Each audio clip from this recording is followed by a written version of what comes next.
Welcome to Marcus Cooks! Ngayong araw, samahan niyo ko at magluto tayo ng pininyahang manok. Umpisahan natin yan sa pagprito ng ating patatas at carrots. Kapag medyo nag-light brown na, iset aside muna natin. Ngayon naman, mag-isa tayo ng sibuyas, bawang at kamatis.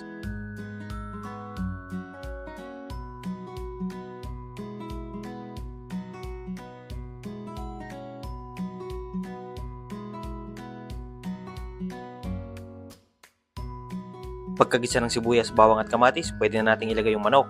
Isasangkutsa lang natin to.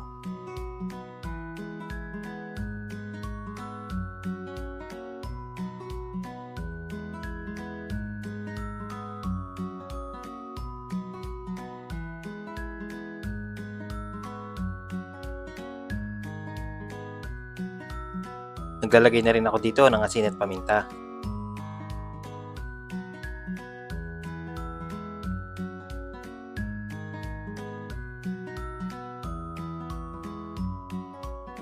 Ngayon, maglalagay tayo dito ng pineapple chunks, pati na rin yung pineapple juice.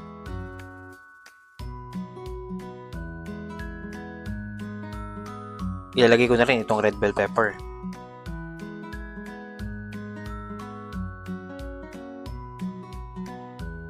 Kung medyo kinukulang yung sabaw, pwede kayo maglagay dito ng tubig. Ngayon, tatakpan ko muna ito at pakukulang ko ng mga 5 minutes.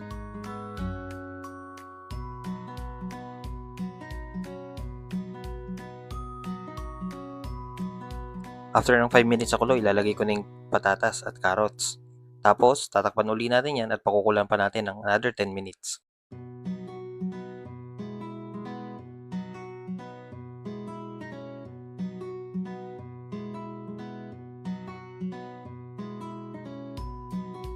Ngayon, maglalagay na tayo ng gatas na evaporada.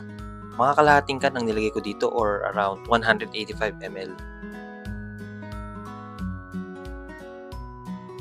Pakuloyin lang natin ito ng 15 minutes. After 5 minutes, naglagay na ako dito ng patis. Tinansya ko na lang to. Huling kulo na lang ng 10 minutes at ready na yung ating ulam. O ayan, luto na ang ating pininyahang manok.